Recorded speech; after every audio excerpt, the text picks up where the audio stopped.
Hadith number 271. Narrated by Aisha.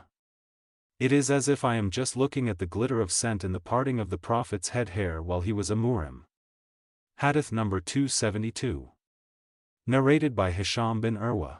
On the authority of his father, Aisha said, whenever Allah's apostle took the bath of janaba, he cleaned his hands and performed ablution like that for prayer and then took a bath and rubbed his hair, till he felt that the whole skin of the head had become wet, then he would pour water thrice and wash the rest of the body.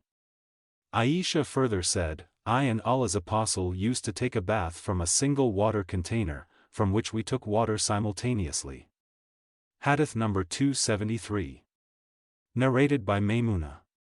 Water was placed for the ablution of Allah's apostle after janaba. He poured water with his right hand over his left twice or thrice and then washed his private parts and rubbed his hand on the earth or on a wall twice or thrice and then rinsed his mouth, washed his nose by putting water in it and then blowing it out arid, then washed his face and forearms and poured water over his head and washed his body.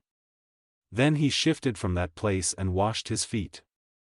I brought a piece of cloth, but he did not take it and removed the traces of water from his body with his hand.